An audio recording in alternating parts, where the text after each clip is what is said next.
Acho que a gente já pode começar.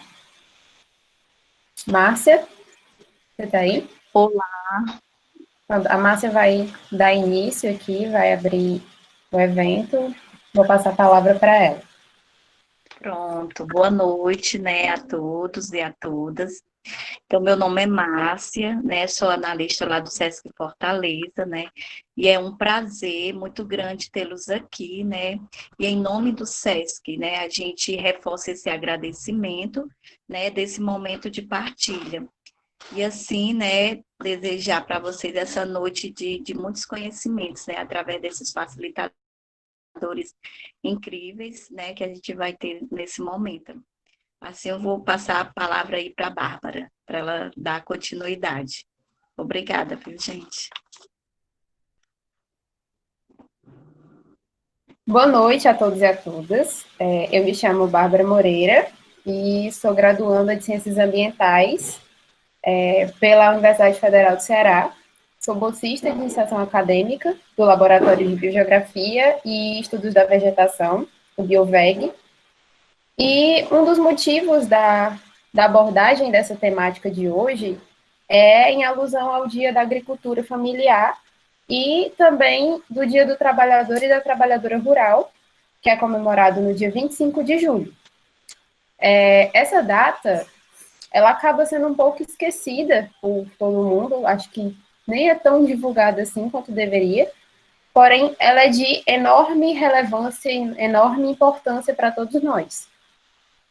Afinal de contas, 77% dos estabelecimentos agropecuários são classificados como sendo de agricultura familiar.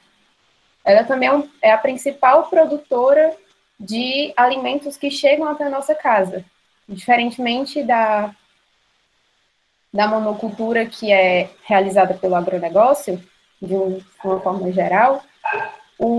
Nesse modelo de agricultura, o manejo do solo, ele produz alimentos variados, respeitando todo o ecossistema. Por isso, nós do BioVeg, juntamente com o SESC, decidimos trazer maior visibilidade para esse tema. E hoje nós vamos discutir vários assuntos que estão presentes no nosso dia a dia, mas que acabam ficando meio de lado, né?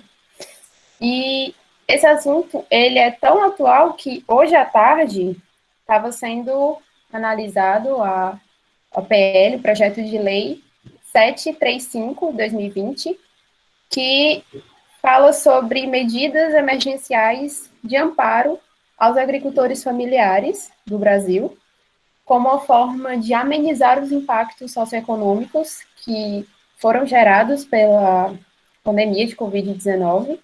Ou seja, esse projeto busca uma garantia de renda mínima para feirantes, para agricultores familiares, por um período de 4 meses.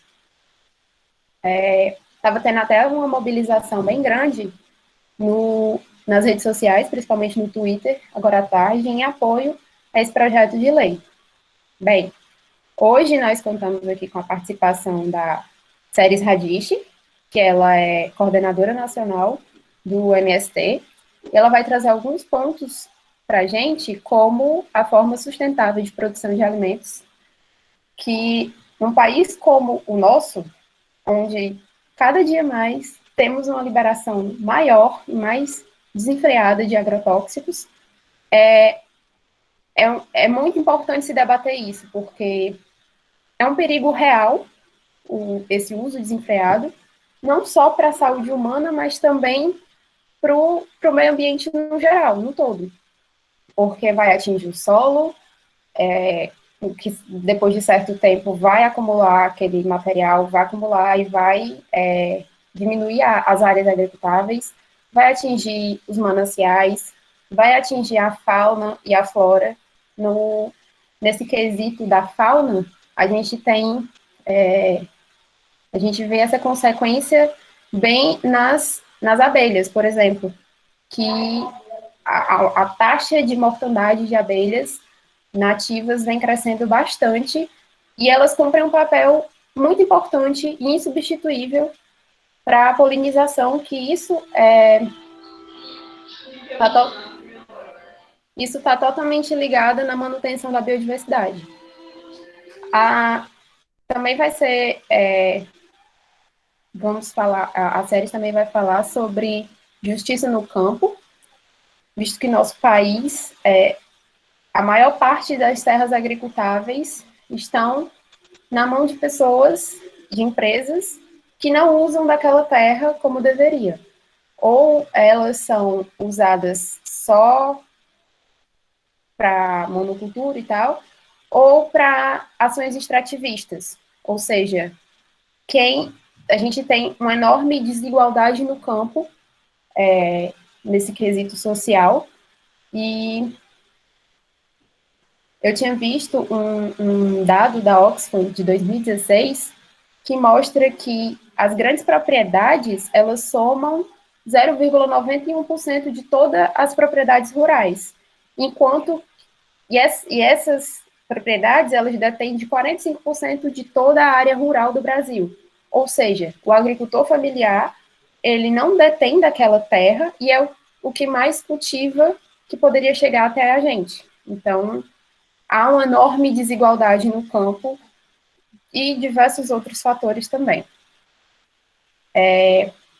Nós também temos hoje a presença do professor Zezinho Romano, que ele é professor da Universidade Federal Rural da Amazônia, que ele vai focar na temática sobre agroecologia, agroflorestas e agrossistemas, que só para quem assim, não sabe exatamente muito bem o que é um método que surge como uma alternativa viável e sustentável de se consumir, de se ter a produção agrícola e sem impactar tanto assim no meio ambiente, ou seja, usa de práticas de manejo dos recursos naturais que agrega tanto as práticas agrícolas quanto a sustentabilidade.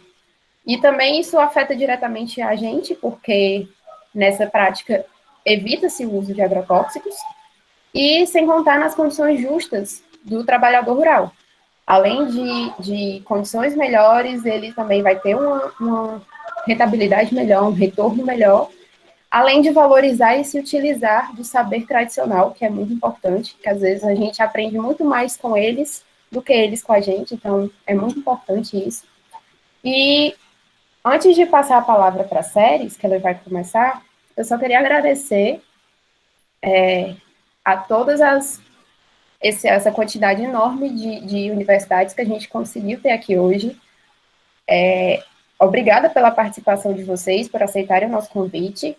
Temos universidades do Ceará inteiro, institutos federais, universidades públicas e particulares. Temos também várias universidades de outros estados, como Piauí, Bahia, Rio Grande do Norte, Alagoas, Sergipe, Paraíba, também chegamos na região norte, o Pará, Roraima, Rondônia. Então, a gente quer agradecer muito a participação de vocês. E também temos uma diversidade enorme de cursos. Então, nós esperamos que o debate de hoje seja muito esclarecedor e que vocês aproveitem ao máximo. É isso, obrigada. Fica com a palavra com a Séries. Boa noite. Boa noite. Boa noite a todos e todas. Vocês me escutam? Acabei não testando o microfone antes, tá tudo bem, né? Tá funcionando. Beleza. Quero agradecer aqui o convite, né, o carinho também, desde sempre, das meninas que foram, ao longo da semana, entrando em contato comigo, e agradecer a oportunidade de a gente estar num espaço de diálogo, de debate, que sempre foi, mas especialmente nesse tempo em que as coisas estão tomando rumos tão controversos e que a gente está precisando refletir, inclusive, sobre o rumo das coisas, está mais colocado do que nunca a necessidade de a gente discutir, conversar, dialogar, refletir sobre a nossa vida, sobre a nossa existência e buscar saídas. Né? Acho que esse é o grande sentido aí da nossa existência. Eu sou Séries Adichie, eu sou da Coordenação Nacional do MST, sou do estado do Paraná, sou assentada no norte do estado do Paraná, E eu atualmente tenho atuado na direção nacional do movimento. O movimento, ele, como vocês devem saber, ele tem uma abrangência aí a nível nacional. Então, como parte da nossa estrutura orgânica de representação, a gente tem as coordenações e direções pelos estados.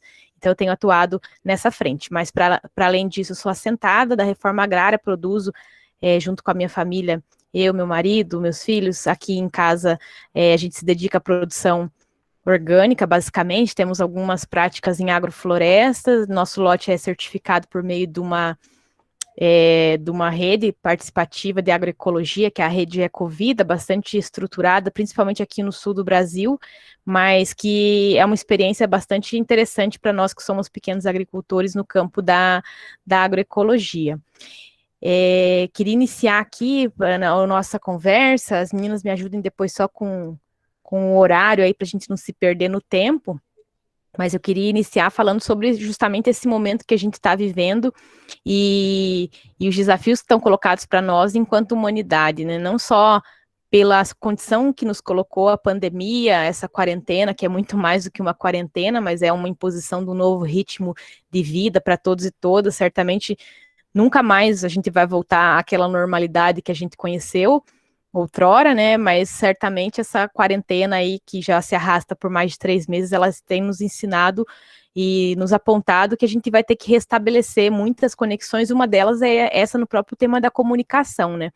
Inclusive, enquanto a Bárbara falava que eu estava tentando me achar aqui nesse programa, porque é muita reunião online, a gente está descobrindo as ferramentas, descobrindo as possibilidades e tudo é um grande aprendizado, né? Com certeza, tenho certeza que vocês também, na maioria aí, têm né, se entregado nesse mundo novo aí que virou a comunicação via as redes, via as reuniões online, via esse processo aí muito pendente, né, da internet, que foi acelerado seguramente com a pandemia, né? Com certeza esse já era um processo em curso, né, de evolução da humanidade, mas seguramente a pandemia nos colocou num ritmo muito mais acelerado de compreender e de nos apropriar dessas ferramentas. Então esse tem sido aí um grande desafio. Mas para além da pandemia, o que eu queria colocar inicialmente, ante tudo, como também um pressuposto, é que essa crise a qual hoje a gente está submetido, que é essa crise estrutural, sanitária, né, imposta pela pandemia, ela tem uma origem numa crise estrutural do sistema capitalista. O que a gente vem vivendo já, não de 2020 para cá, mas já há vários anos, são as consequências de um sistema estruturado, né, com a relação social dominante aí, que é o capitalismo, que tem passado por uma crise estrutural, que não necessariamente é sinônimo de uma crise final, né? Não quer dizer que o capitalismo está em queda, está em fim, e que vai se apontar daqui para frente como um sistema em crise terminal. Mas é um sistema com uma crise estrutural, quer dizer, estrutural no sentido dela estar pegando todas as dimensões que estruturam a nossa sociedade, a nossa vida e a nossa humanidade como um todo. Então, desde o ponto de vista econômico, social, do ponto de vista de valores, do ponto de vista ambiental, inclusive, esse é um debate que a gente já faz há muito tempo, né, que esse sistema é insustentável, que vem demonstrando essa insustentabilidade a partir das próprias crises ambientais que ele vem nos revelando, né, se a gente pegar especificamente o caso do Brasil, os crimes aí ambientais em Mariana, em Brumadinho, são bons, né, péssimos, na verdade, mas são exemplos muito contundentes disso. Então a gente vem vivendo já algum tempo aí uma crise profunda do capitalismo, não só no Brasil, mas no mundo como um todo. Isso é importante a gente ter como pano de fundo da nossa conversa, porque aí também a gente vai compreender de uma maneira não superficial a pandemia como parte desse processo, como também uma expressão dessa crise estrutural que agora lança aí o seu olhar sobre a saúde pública, sobre a nossa saúde coletiva, comunitária, como um todo. Então, realmente é muito grave o momento que a gente está vivendo, nos coloca aí numa necessidade conjunta, enquanto humanidade, de buscar saídas e de buscar amenizar essa crise. Nós, no movimento, estamos muito sensibilizados com os riscos ao qual, especialmente a classe trabalhadora, tem sido submetida com a pandemia. seja pelos riscos da própria, né, contaminação e da morte com os vírus. É importante dizer que a gente já, né, tem milhares, né, de mortos, e isso são milhares de pessoas, né, não são números, são pessoas, são famílias enlutadas. Então isso nos deixa com uma preocupação bastante permanente, no sentido de a gente também buscar amenizar essa dor, essa dificuldade que a gente vem passando no nosso país, e em alguma medida poder fazer a nossa parte. Nesse sentido, o MST, que já leva 36 anos de existência e sempre teve como uma prática, um valor fundamental a prática da solidariedade, entendendo a solidariedade nesse princípio de a gente compartilhar aquilo que a gente tem, não aquilo que nos... Desde o início da pandemia, em diversos cantos do nosso país, foi se colhendo alguma medida, espontaneamente até, mas foi se colocando como uma possibilidade de a gente, nesse tempo de pandemia, contribuir com aqueles que precisam e levar aquilo que a gente tem. E uma coisa que a gente tem, e que bom, graças à conquista da terra, à realização da reforma agrária, é comida, é fartura, é diversidade, e a gente diz que a gente leva junto com essa comida a esperança, né? Então, desde o início da pandemia, a gente iniciou ações, em alguma medida, espontâneas em vários cantos do Brasil, que começaram a ganhar fôlego, ganhar força, e acabamos por estruturar aquilo que a gente vem considerando uma campanha permanente e nacional de solidariedade, que tem aí nos dado muita força, e especialmente no tema de dialogar com a sociedade, de levar apoio àqueles que mais precisam nesse momento. Então, hoje já são mais de 2.800 toneladas de alimentos que foram doadas desde o início da pandemia, em todos os estados do Brasil, em todas as regiões. Se a gente tiver a oportunidade, até pedir desculpa para as meninas, eu só consegui enviar agorinha, um pouquinho antes da gente iniciar aqui a nossa conversa, um vídeo curto, é um vídeo de 3 minutos, mas que ilustra um pouco dessa nossa experiência aqui do Paraná sobre a doação de alimentos. Aqui a gente já vai para mais de 355 toneladas de alimentos doados desde o início da pandemia, e isso tem sido uma força interna para a gente dialogar com os nossos assentados, acampados da reforma agrária, que têm percebido o seu valor no campo, o seu valor na reforma agrária, e o seu valor especialmente naquele papel daqueles que produzem alimento com diversidade. Então, quando os nossos camponeses se veem valorizados por poder doar uma abóbora, uma mandioca, né, acho que vocês chamam diferente aí, macaxeira, né, enfim, quando os nossos camponeses se veem nessa possibilidade de doar o fruto do nosso trabalho, que é o nosso alimento, eles têm se sentido muito valorizados. Então, apesar da dureza desse momento que a gente tem vivido com a pandemia, a possibilidade do nosso povo se colocar nessa ação de solidariedade com aqueles que têm precisado tem nos dado muita força e muita autoestima, né, gerado muita autoestima em todos os nossos acampamentos e assentamentos, porque tem sido de fato esse motor que tem demonstrado para o nosso povo, valeu a pena lutar, valeu a pena conquistar essa terra, produzir comida, lutar para produzir alimento, porque hoje a gente, assim como de repente boa parte de nós precisou de ajuda e foi ajudado, hoje a gente também pode ajudar aqueles que estão passando fome e que precisam. Então esse é um pouco o sentido das nossas ações de solidariedade, que claro não se resumem à doação de alimentos, elas têm em vários lugares, Recife, Curitiba, Minas, São Paulo, tem tido ações também de doação de marmitas, em alguns locais de livro, de sabão, enfim, do que a gente tem, é isso que eu disse, a ideia não é a gente doar o que está sobrando, ou, né, fazer algum tipo de ação para aparecer, mas é a gente poder fazer a nossa parte para se somar nessa grande construção de força para a gente superar esse momento da pandemia.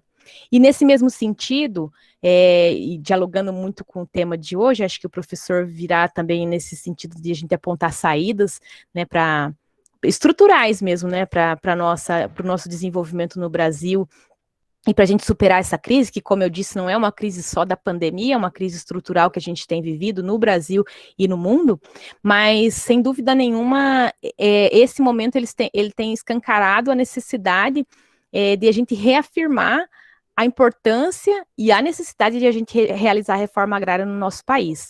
Então, a reforma agrária, ela nunca foi efetivamente como uma medida estrutural do Estado brasileiro nunca foi realizada no Brasil, né, desde os idos da nossa colonização, a gente sempre passou por um processo de composição agrária e estruturação fundiária no nosso país baseado nas grandes extensões de terra, né, desde o sistema das hereditárias, das plantations, né, que da monocultura intensiva para exportação de alimento, não, de commodity, né, que veio ciclos de cana, a exploração do pau-brasil, dos nossos minérios, o milho, a soja, o feijão, sempre nessa lógica de produzir commodity para exportação. Para isso, a necessidade de grandes extensões de terras, né, concentradas em poucas mãos, e desde então, desde o início da nossa colonização, se origina junto com ele também o latifúndio. Então, essa base agrária, arcaica, monopolizadora, concentradora de terra, de poder em poucas mãos, e, portanto, que vem né, ao contrário da lógica da reforma agrária, ela nunca foi quebrada no Brasil, de maneira que a gente nunca conseguiu realizar estruturalmente uma reforma agrária que nos levasse a um desenvolvimento do campo. Nessa contradição, historicamente, vários movimentos de luta pela terra foram surgindo, entre eles, no período pós-ditadura militar, portanto, depois dos anos 70, né, no final dos anos 70 e início dos anos 80, o MST, que ressurge com essa pauta, uma pauta democrática de luta pela reforma agrária, né, uma luta constitucional, que está na nossa Constituição, um direito, mas que a gente entendeu pela prática e pela história que precisaria ser um direito conquistado, assim como a maior parte dos direitos que a gente tem precisam ser organizados, lutados e conquistados. Então, nesse sentido, a pauta da reforma agrária, ela foi se arrastando, né, ao longo desses anos, né, últimos no Brasil, o MST foi se constituindo e constituindo territórios a partir disso, mas essa crise, ela nos coloca novamente, ainda que a gente viesse num processo de um embate de teses, né, de dizer, não, a reforma agrária está superada, o agronegócio já superou, o campo modernizou no Brasil sem precisar fazer a reforma agrária. Sem dúvida nenhuma, essa pandemia nos demonstrou que não, que a gente vive uma situação, uma condição de insegurança alimentar muito forte no Brasil, de insegurança agrária, né, muitas de moradia, essas nos mostraram essa área de voltar à reforma agrária no Brasil. E para isso eu gostaria de tratar dentro disso aquilo que a gente vem chamando do plano emergencial de reforma agrária, que é uma possibilidade de saída da crise, é uma possibilidade que o Movimento Sem Terra vem apontando como uma das nossas alternativas para superar a crise e para a gente reestruturar aí o nosso país em outros eixos. Então, o plano emergencial, ele vem reafirmar o nosso programa agrário, que é um programa que propõe a construção de uma reforma agrária popular no nosso país, como uma perspectiva de um mundo diferente, e acreditamos que um mundo melhor no período pós-pandemia. E o programa agrário, ele busca também apresentar, então, para a sociedade, a nível imediato, é uma alternativa. Então, a proposta do plano emergencial é a gente ter uma alternativa rápida, concreta, em relação aí aos enfrentamentos, né, as possibilidades de enfrentamento ao vírus, à fome, à pandemia, à miséria e tudo mais.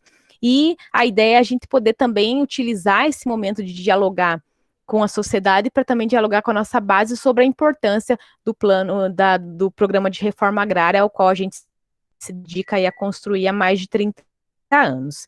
Então, ele se baseia basicamente em 4 pontos, e ele é muito correto, ele é muito conciso, não tem, né, é bastante prático, assim, a proposta do plano emergencial.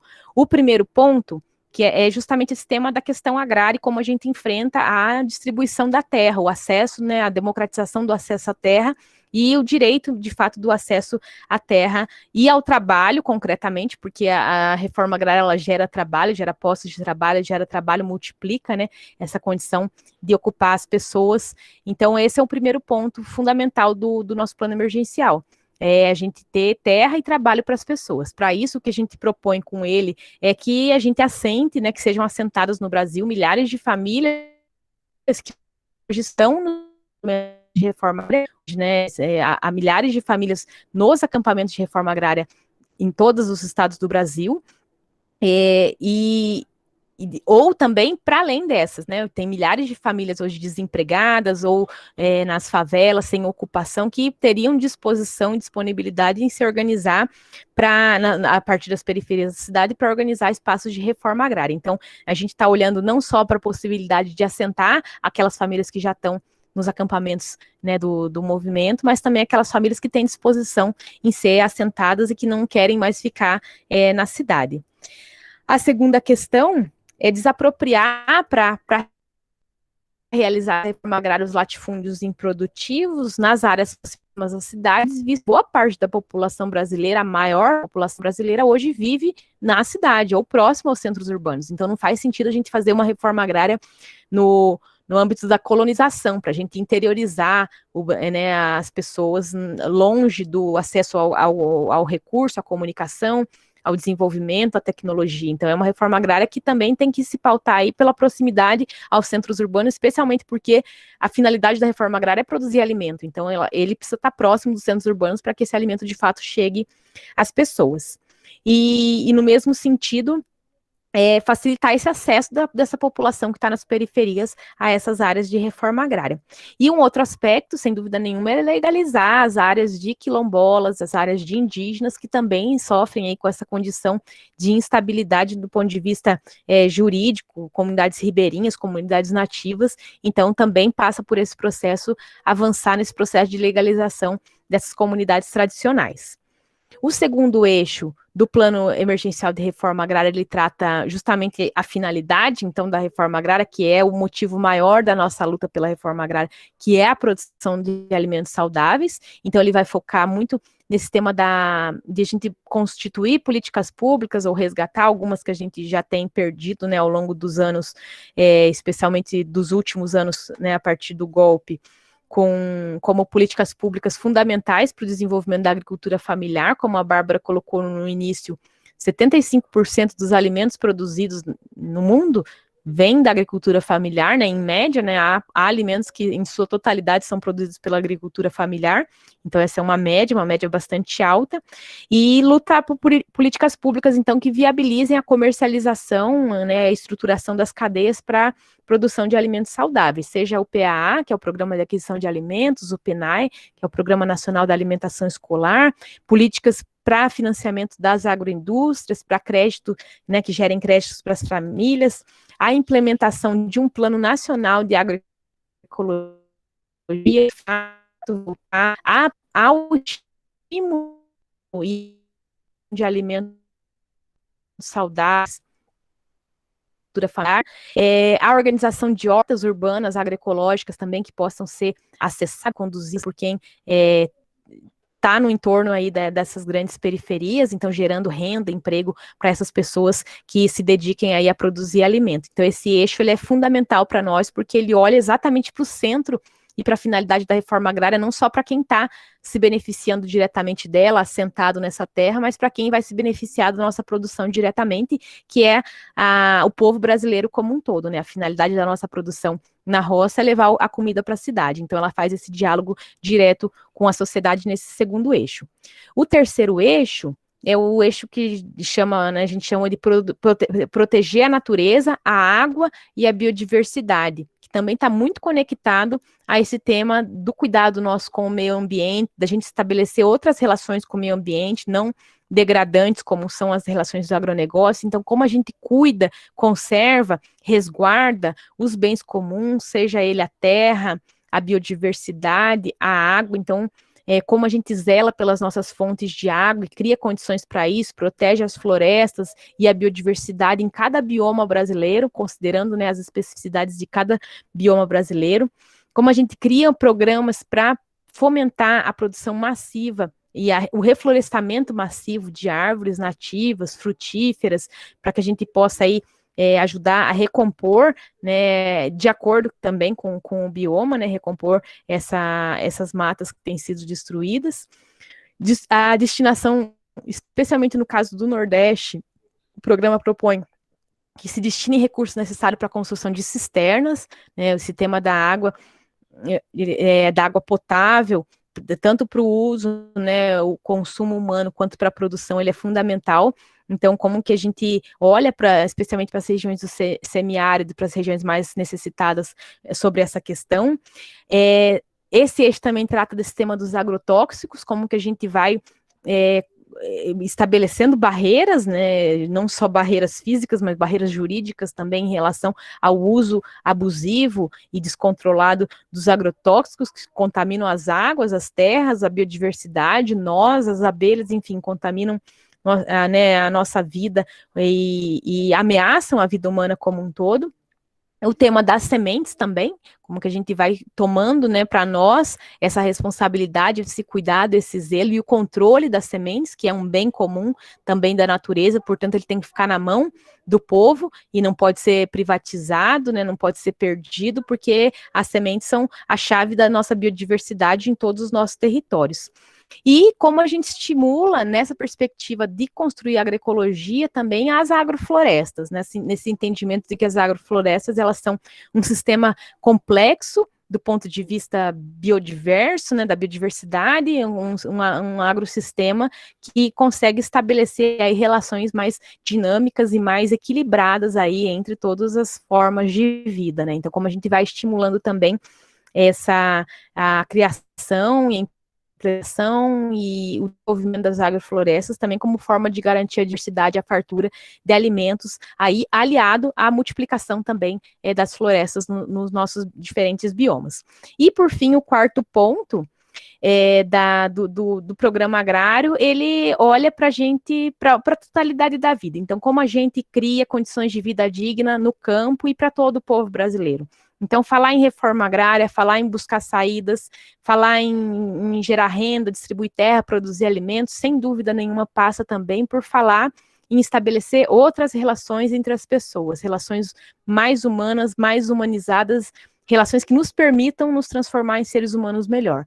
Então, esse quarto eixo, ele vai olhar para o tema dia, que é um direito de todos e de todas, da educação, da cultura, do respeito às relações e às orientações, as opções, orientações sexuais das pessoas, das relações de gênero, né, a gente sempre tem um dizer, não existe agroecologia sem, se há violência, né, qualquer tipo de violência contra a criança, contra a mulher, a LGBTfobia, todo tipo de violência, todo tipo de opressão precisa ser enfrentado para se construir a agroecologia. Para nós é muito mais do que estabelecer outras relações de produção. A agroecologia para a gente é estabelecer outras relações humanas, outras relações de produção e reprodução da vida como um todo. Então, nesse sentido, a gente entende que esse eixo, ele vem assegurar essas políticas de permanência da juventude, de respeito às mulheres, às crianças, de garantir os direitos nossos que são não só básicos, como necessários e fundamentais para todas as pessoas, desde se morar bem,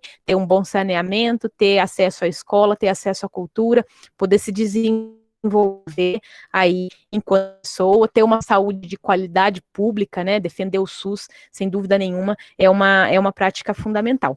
Então, basicamente, o que a gente tem discutido no nosso movimento e atuado, né, a partir das nossas ações de solidariedade, mas também das nossas ações aí concretas na construção da reforma agrária popular, nesse período especialmente de pandemia, vem passando por buscar formas de implementar esse que é o nosso plano emergencial de reforma agrária, que a gente sabe que sem dúvida nenhuma depende de boa vontade política, mas sem dúvida nenhuma também a gente não pode esperar que esse governo, ou a depender dos estados, esses governos, implementem, né, quando queiram ou se queiram. Então, a gente entende também que construir e efetivar esse plano emergencial de reforma agrária passa também por organizar o povo, convencer o povo e ir ganhando força desde a nossa base acampada, assentada, e essa sociedade com a qual a gente se relaciona. Por isso, as nossas ações de solidariedade, elas são tão importantes, por isso a gente continuar produzindo alimento nos nossos territórios e fortalecendo os nossos camponeses é tão importante. Então, esse é um pouco o rumo de onde né, parte a nossa discussão e a nossa prática, né, especialmente nesse período aí da pandemia, onde a gente tem tido tanta certeza, mais do que nunca, de que a reforma agrária é necessária e que o caminho de fazer reforma agrária e o sentido da gente fazer reforma agrária é a gente poder produzir alimento com diversidade, com qualidade, com preço justo, para a gente poder chegar à maior parte, ao maior número possível de pessoas no nosso país. É isso.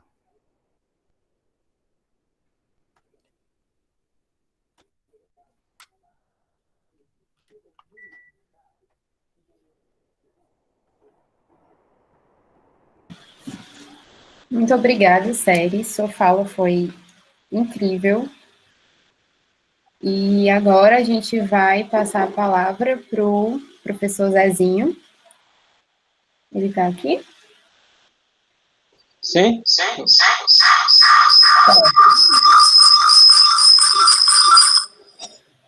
Oi. A gente... Tá ouvindo? Lídia? Sim. Lídia, transmite a tela da apresentação dele.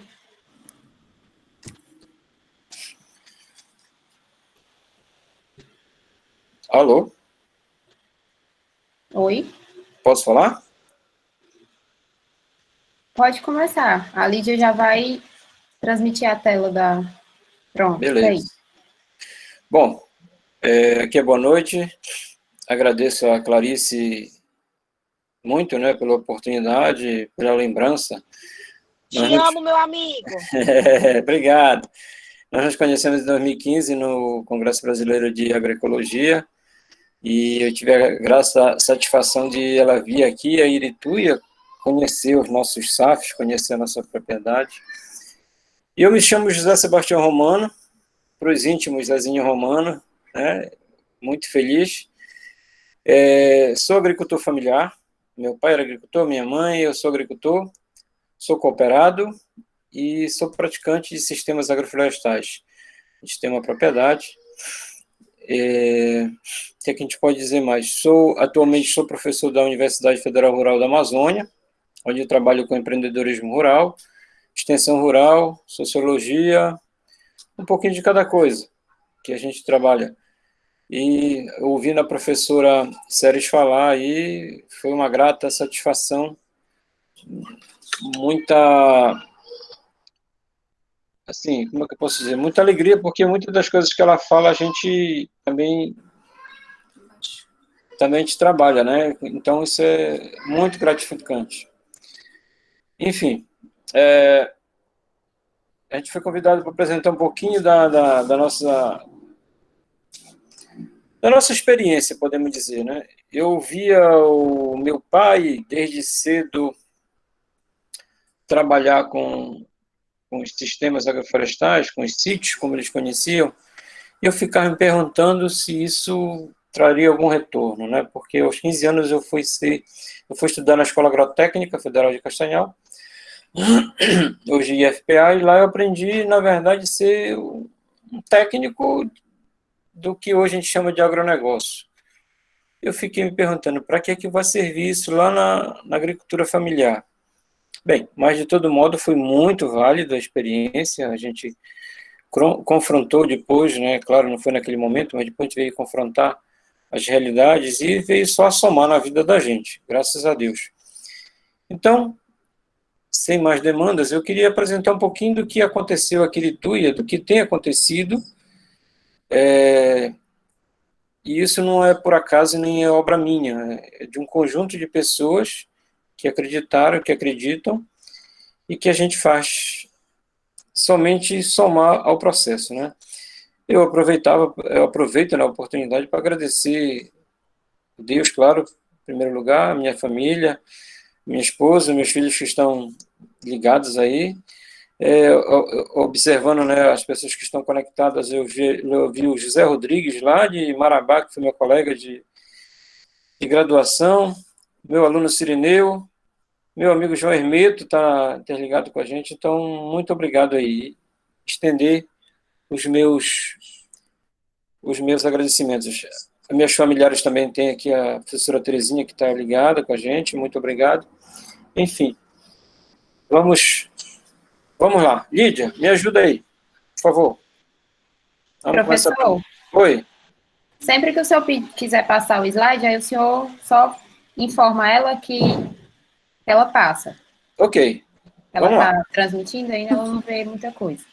Vou começar. Pode começar. Está me ouvindo, Lídia? Tô. Bem, essa aí é uma foto, né, do... Eu comecei pelo meu sítio, né, porque não adianta ser teórico se não apresentar o que tem na prática, não é isso? Então, esse aí é um pequeno slide aí da nossa propriedade, onde nós aproveitamos a água para sinônimo de sustentabilidade. Pode passar. Bem, quem conhece a Amazônia sabe que nós estamos falando do paraíso, né? Deveria ser e deve ser, né? Porque o mundo inteiro cobiça, não no sentido, também no sentido econômico, mas morar aqui na Amazônia é um privilégio, é estar no paraíso de fato. Então, nós não vamos nos estender muito. Vamos lá. Pode continuar.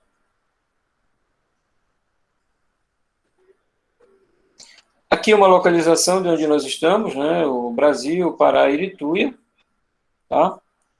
Pode passar. E eu vou começar a falar da nossa realidade aqui.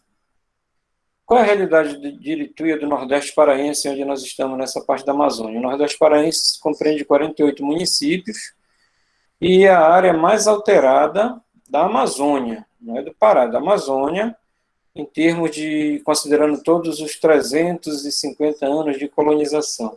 Pode passar, Lídia. Então, esse é um exemplo, né? Não sei se dá para visualizar direito aí, mas é o que acontece quando se faz o sistema de corte-queima. 98%, por exemplo, do carbono vai para a atmosfera e os outros nutrientes que estão ali apreendidos na floresta vão embora, né? Aí vocês olham essa imagem e caramba, isso é horrível, isso é desastroso. É, mas infelizmente essa é a tecnologia que ainda existe na Amazônia. Eu não sei nas outras partes do Brasil, né? Mas na Amazônia é a tecnologia que nós temos para preparar a terra. Estou falando do agricultor familiar, estou falando do pequeno. Então, essa é uma realidade. Né? A gente, às vezes, se espanta, mas essa é a nossa realidade. Pode passar. Bem, continuando, pode clicar, Lídia, por favor. Então, muitas vezes o que acontece nessas ausências é por conta da ausência da política pública. Pode clicar, por favor.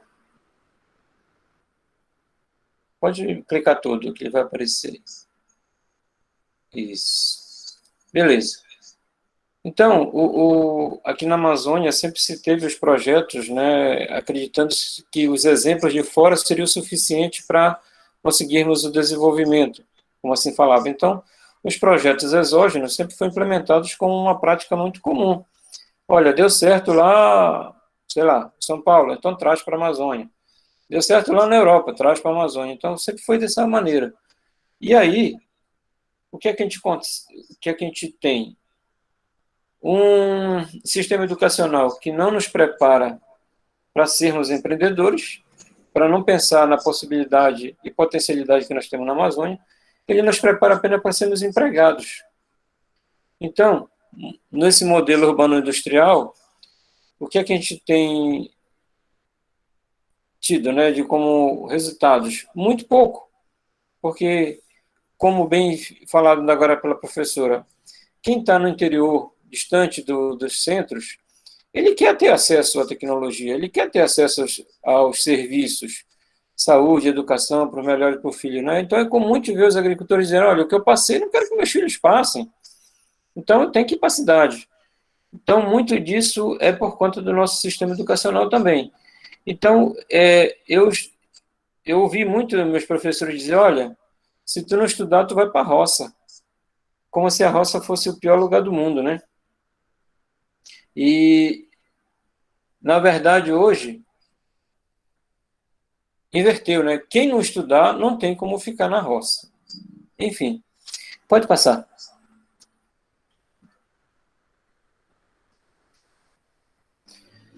E só para falar, né, um pouquinho da roça, né, as pessoas têm esse preconceito de que roça é coisa ruim, roça é de matuto, é de caboclo, mas a roça aqui na Amazônia, ao longo de 200 anos, é o que tem sustentado as famílias e garantido por meio, principalmente, da produção da mandioca.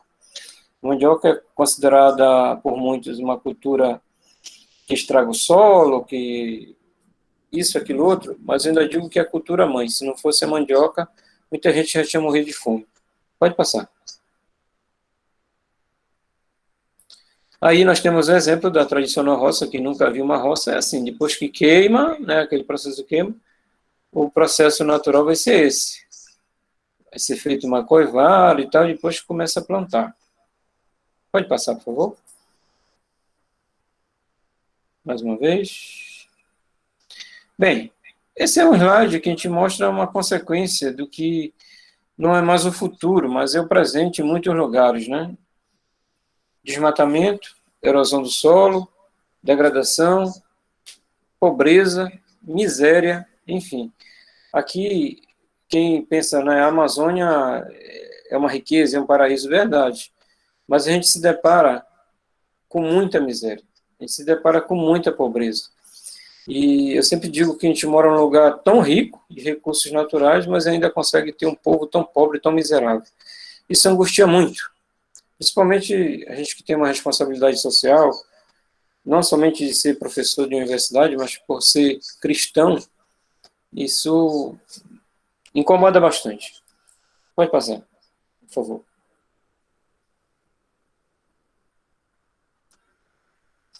Esse é um outro slide, demonstra um pouquinho, né, a questão que tanto aflige hoje o agricultor familiar. Eu acho que não é só aqui na Amazônia, mas em toda parte do Brasil e do mundo, talvez, é a questão do atravessador.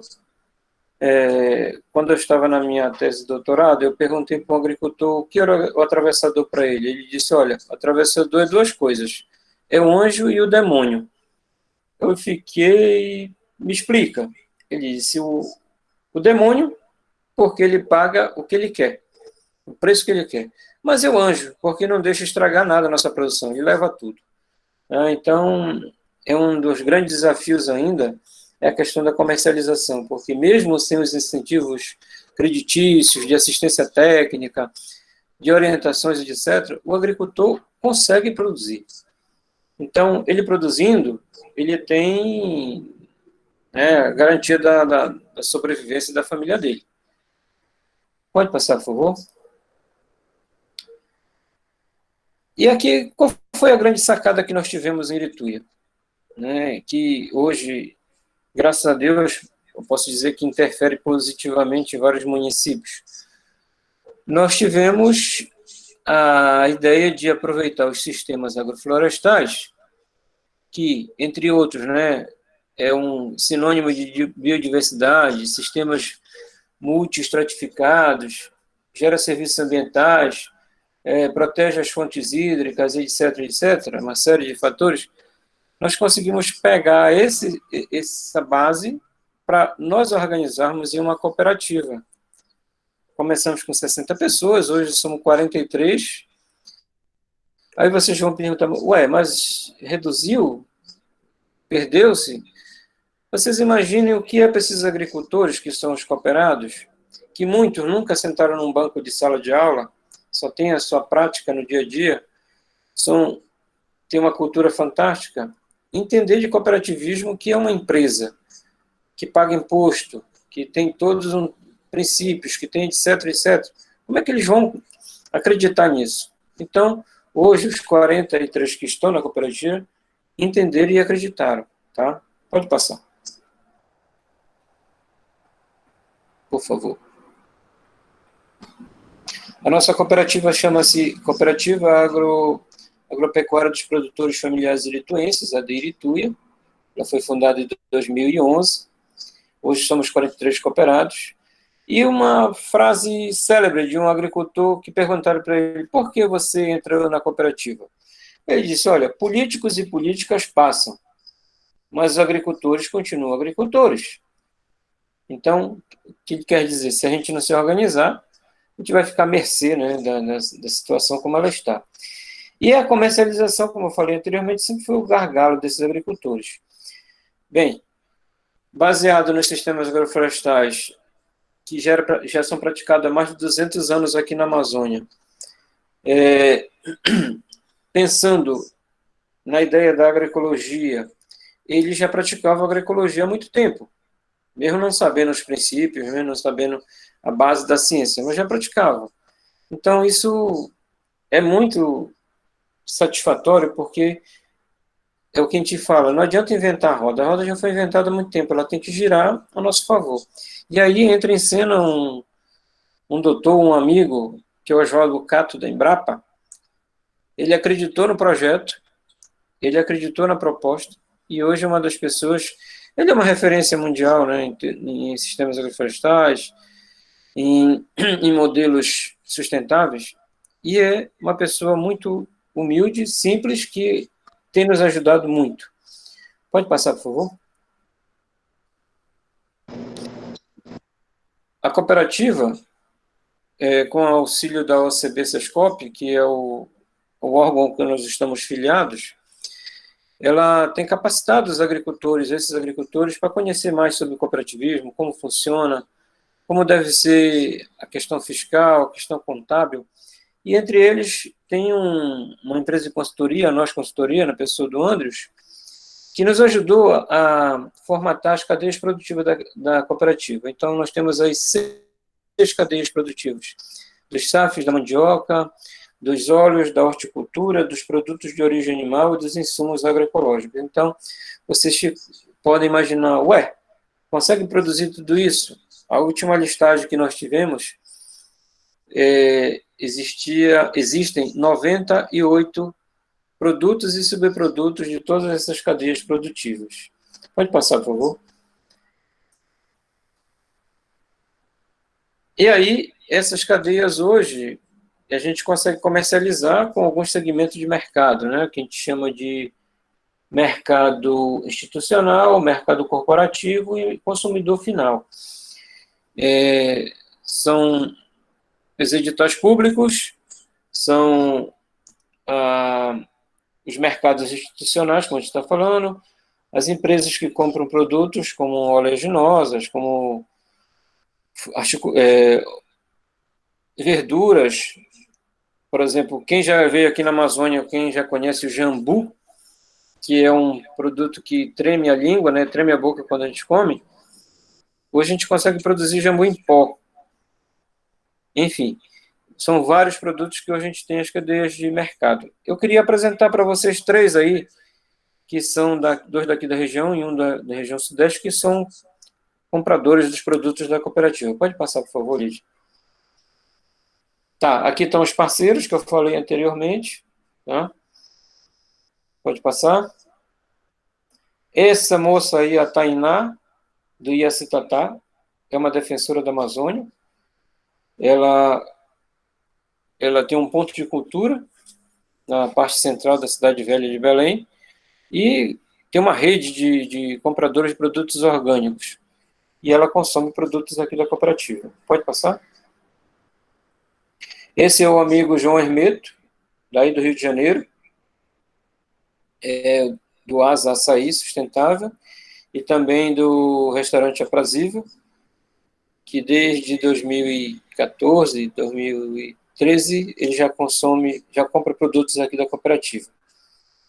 Pode passar?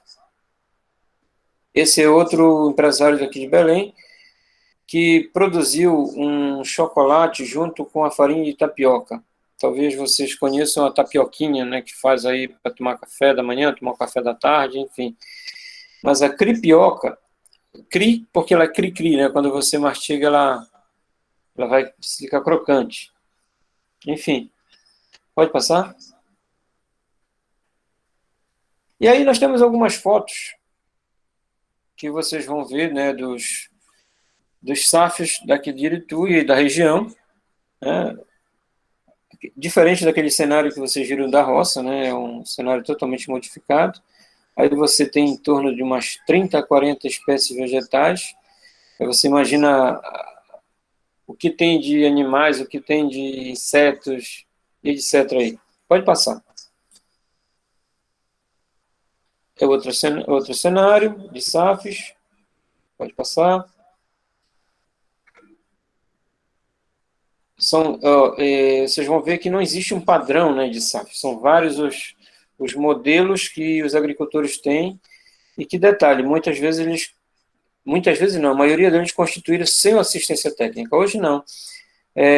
A universidade, a assistência técnica estadual já contribui bastante nos modelos que a gente pode dizer até comerciais, né? Já consegue conciliar a proteção da natureza com o ganho econômico e, enfim, consegue produzir e preservar. Pode passar?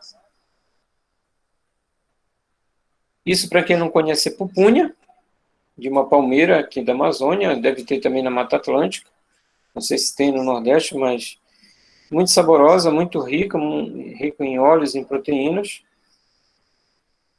Pode passar? Esse é o tucumã, é uma planta de árvore de espinho que ela e junto ao buriti são os dois frutos que têm mais beta-caroteno no mundo. E, por incrível que pareça, estar aqui na Amazônia, eu estava lendo os últimos dados das crianças, é onde existe maior deficiência de vitamina A, justamente na Amazônia, e onde tem o tucumã e o buriti. É muita contradição. Vamos lá, vai passar? Aí é uma reunião, um mutirão da cooperativa, né? Vocês podem perceber que tem mulheres, crianças, senhores, né?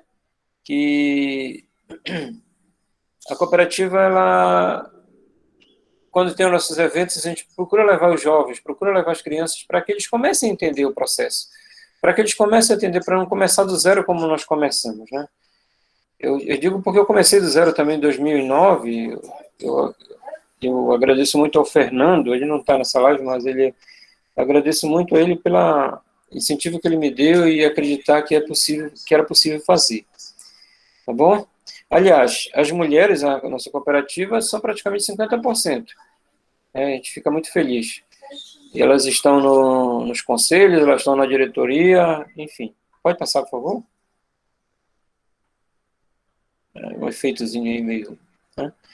Aqui a questão de gênero, né? Pode tocar, né? Eu acabei de falar, né? Que as mulheres hoje demandam e tomam conta já do... Né? Aí é um outro processo que a gente tem na cooperativa, entre eles o mutirão, que eu já citei antes, né? Pode passar. Essa aí é a professora Analice, ela é uma das nossas cofundadoras também. Ela nos ajuda muito na questão da divulgação, né, do produto orgânico, da agroecologia. Ela leva os alunos para a sala de aula praticamente dela, ela é professora de biologia, a sala de aula praticamente dela são os quintais dos agricultores. Quando os agricultores percebem, ela chega lá com os alunos, né? Então, é fantástico. E aí tem um pouquinho, né, da nossa produção ali. Isso foi uma feira na Universidade Federal do Pará, um evento, tem um pouquinho da nossa produção aí. Pode passar, por favor? Bem, essas duas moças aí, que estão na tela grande aí, é a Fernanda e a Valquíria. Elas são da cooperativa de Irituia e em 2018, a Natura premiou algumas das parceiras e a nossa cooperativa de Irituia foi uma das premiadas, né, em função da gestão da cooperativa. Houve uma evolução no quadro, na capacitação, nos cursos que a gente participou, nas parcerias, enfim, e elas foram receber esse prêmio aí em São Paulo, que nos engrandeceu muito. Pode passar? Bem, aí eu sou um pouquinho do que eu produzo, né? O meu pai me ensinou, me deixou e eu só estou continuando, né? Quem gosta de açaí sabe que está na safra e o meu é tirado lá do pé. Eu já não subo mais, né? Tem quem suba para mim, mas... e os meus filhos adoram açaí. Então, quem já tomou sabe o quanto é bom. Mas é no Safos, tá, gente? É no Safos, não é só produção de açaí, é Safos. Pode passar? Olha aí, um cachinho de que... Eu disse que fui eu que apanhei, mas não fui eu, não. Tô brincando. Pode passar? Essa é uma nobre castanheira de 46 anos, gente. A Clarice conheceu. A Clarice veio, ela conheceu, né? Ela tem 47, na verdade, né? Eu tinha 3 anos quando meu pai plantou em minha memória, em minha homenagem, na verdade. Ele disse o seguinte, disseram para ele, seu Geraldo, quem planta castanheira não vê produzir, não come, porque ela demora muito a produzir. Ele respondeu, olha, pode me chamar de louco, mas se eu hoje consumo, se eu como castanha, é porque alguém plantou. Então eu vou plantar. Se eu não comer, meus filhos vão comer, meus netos. Ele comeu, ele vendeu, o ladrão veio buscar. E hoje eu como, né? Os netos dele estão comendo, os filhos estão comendo. Então, e é dentro de um SAF. Esse SAF tem 50 anos de idade. Bem, vamos lá. O tempo é curto e eu sei que eu estou tomando muito tempo. Vamos lá. Essa é a minha família, tá? É minha esposa, a Tereza está no braço dela, o Geraldo, que leva o nome do avô dele, e é no pé da castanheira que a gente está lá, né? Eu levo eles para lá para mostrar a importância da preservação, da cultura, da família, né? De preservar, de proteger, e eles já me ajudam também, né? A colher a castanha, né? Pode passar, por favor? Aí, ó, foi um dia de colheita isso aí. E aí, juntando lá, nós achamos as mudas. Infelizmente não está no slide aí as mudas que nós já plantamos, né? Eles já plantaram, cada um já plantou a sua. Então tem um pouquinho aí também da nossa produção. E, Clarice, eu aproveito a oportunidade aqui, depois, se alguém quiser entrar em contato com a cooperativa para nós comercializarmos os produtos naturais daqui da Amazônia, produtos agroecológicos, né?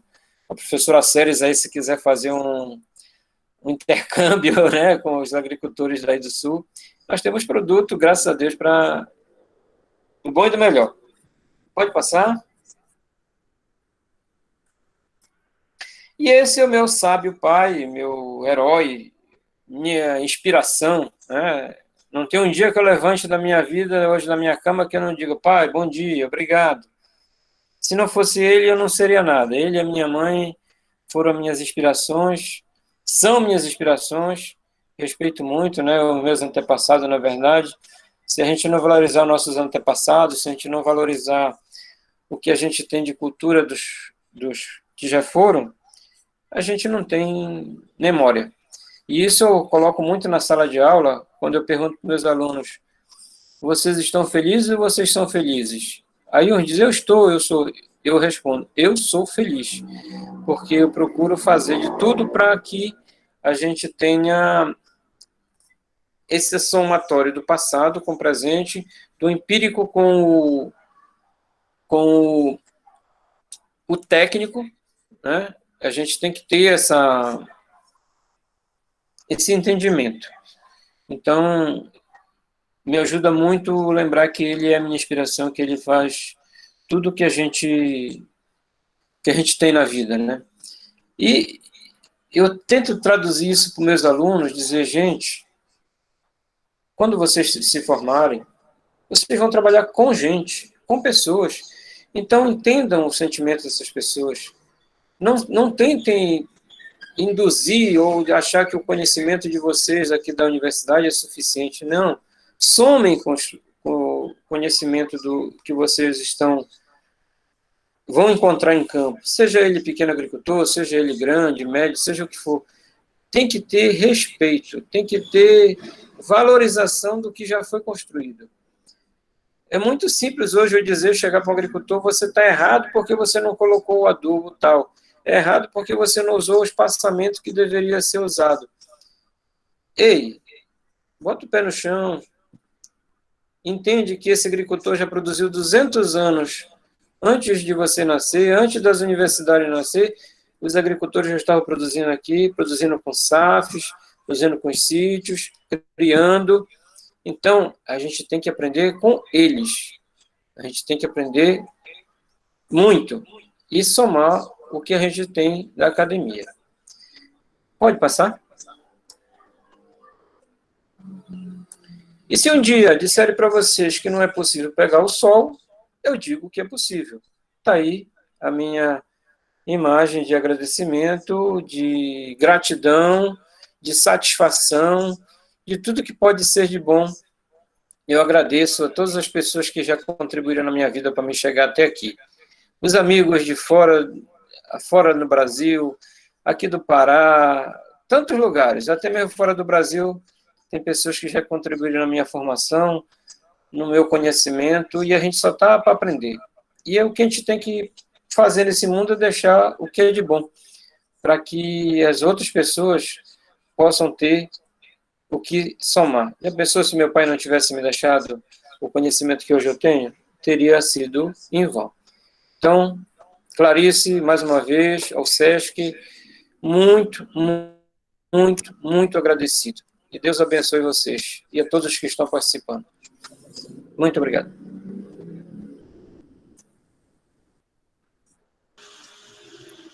Muito obrigada pela palestra, professor. Foi incrível. E como o senhor falou sobre os agricultores, realmente a gente tem muito mais a aprender com eles do que a gente ensinar, né? Então, eles têm muito a oferecer para a gente que a gente tem que aprender ainda. E agora a gente vai entrar no momento das perguntas. A Ruth, ela juntou todas as perguntas e ela vai repassar para os palestrantes. Ruth?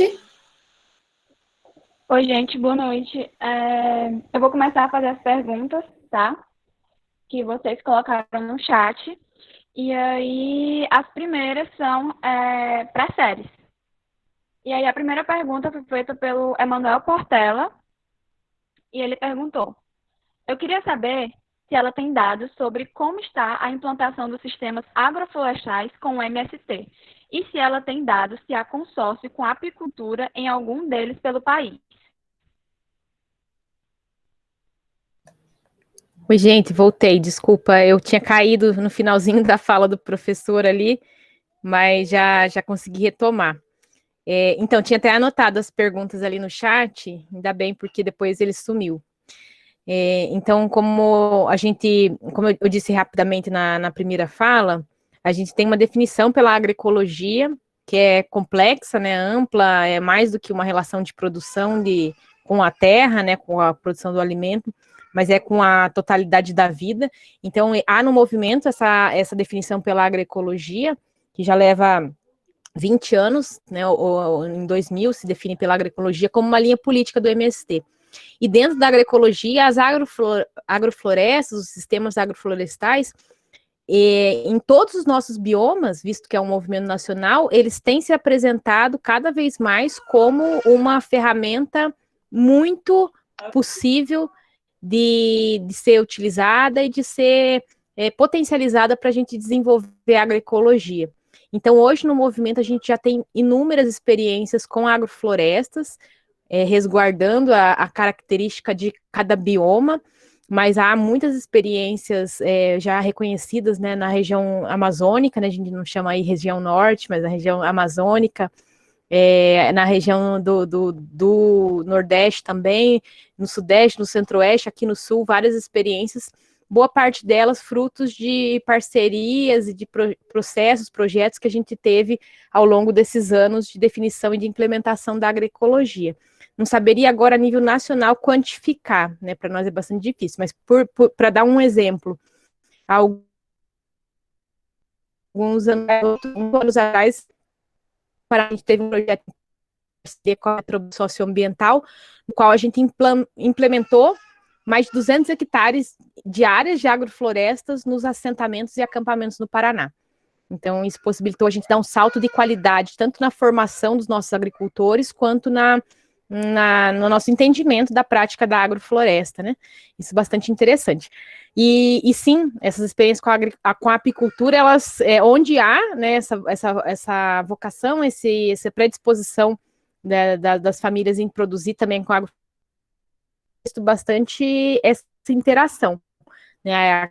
Aqui no Paraná, conheço uma experiência no sul, na região sul do Paraná, já quase Santa Catarina, na região de Bituruna, que é uma região produtora de mel e que faz essa associação com sistemas agroflorestais, e eu acredito que aí no Ceará, também não sei de onde veio a pergunta, mas no Ceará, nos nossos assentamentos, com essa experiência dos quintais produtivos, que são uma vertente, né, das agroflorestas, não deixam de ser, e com essa linha do mel muito forte também, que a gente tem no movimento aí no Ceará, essa cadeia produtiva do mel, eu acredito que essa relação ela esteja bem estabelecida.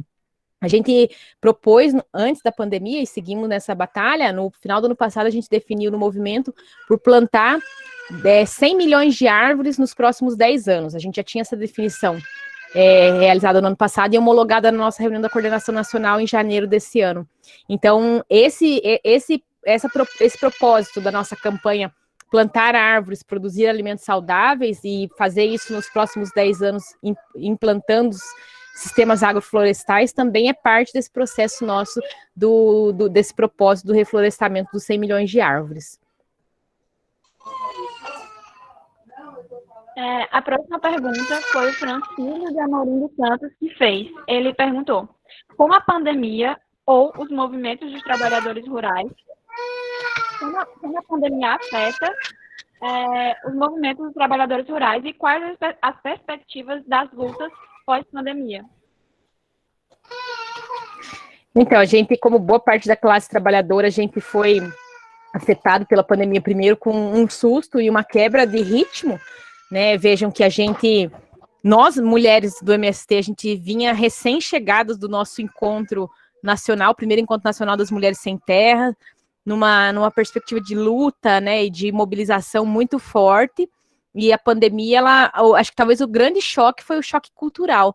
O movimento, ele nasceu e cresceu e se fortaleceu a partir de uma estrutura orgânica, de organizar o povo, de fazer trabalho de base, de reunir, de fazer assembleia, de fazer marcha, fazer luta, mobilização, né, botar o povo em movimento. O movimento é movimento, né, a gente depende dele para se fortalecer e para criar consciência no nosso povo. Sempre foi assim que a gente fez as nossas lutas. Então, esse foi o primeiro grande choque, né? Como a gente para de uma hora para outra, e foi de fato o que a gente fez, a gente foi contundente nessa definição política de tão pronto se estabeleceu a pandemia no nosso país, a gente cortou todas as atividades organizativas, reunião, viagem, tudo o que dizia respeito a esse deslocamento, a gente abruptamente cortou e começou a restabelecer a partir das condições reais de cada região, a partir muito da internet também.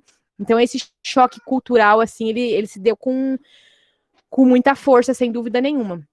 Mas, como eu dizia no começo, também ele vem apontando para nós outras possibilidades. Então, também esse tempo da pandemia, primeiro, né, a gente teve que pensar, entender, compreender, perceber que seria um tempo muito mais longo do que parecia que seria, né, que levaria um tempo muito mais longo do que parecia no início, e começar a restabelecer processos. Então, como que a gente restabeleceu nossa relação com a nossa base, seguir organizando os assentamentos, os acampamentos, buscar saídas para comercialização dos nossos produtos, isso que o professor colocava, né, que é muito sério, de fato, na agricultura, esse tema de você ter para quem vender, né, a questão não é nem produzir, é como que você escoa essa produção, insere ela no mercado, e isso é fundamental.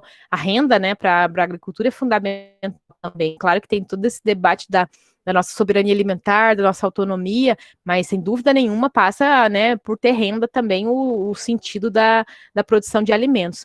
Então, a gente teve que restabelecer tudo isso a partir do protocolo da pandemia, né, seguindo as orientações da OMS, das autoridades de saúde, seguindo, né, todos os cuidados, a gente foi reorganizando, na medida do possível, os nossos territórios. Claro que não voltamos ao normal, né, a gente não vai, é uma definição política, a gente não vai colocar o nosso povo em risco, não vamos sair para as ruas enquanto não for possível, não vamos fazer mobilização, mas, por enquanto, o melhor jeito de mobilizar a sociedade tem sido por meio das nossas campanhas de solidariedade, e é onde a gente tem colocado, de fato, muita força, mas sempre ressaltando isso, com muito cuidado para não colocar o nosso povo, que é o nosso maior patrimônio, em risco.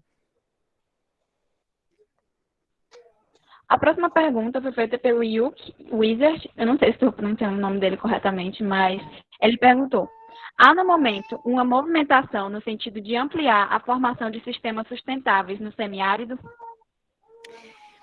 Vem muito nesse sentido, primeiro, nessa luta permanente de a gente conseguir lutar por políticas públicas que olhem para a realidade do semiárido, que assim como olhem para a realidade de outros biomas, mas para que olhem para as especificidades, especialmente de cada bioma e do semiárido, né, em questão também, adaptar sistemas sustentáveis nesses territórios.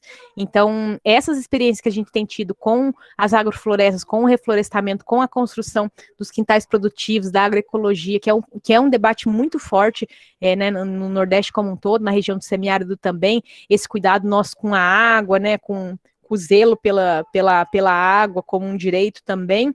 Então, há uma intencionalidade muito forte no nosso movimento em olhar para essa realidade a qual vive o semiárido, que é distinta, né, de outras regiões do Brasil, mas que precisa ser tratada com muito carinho.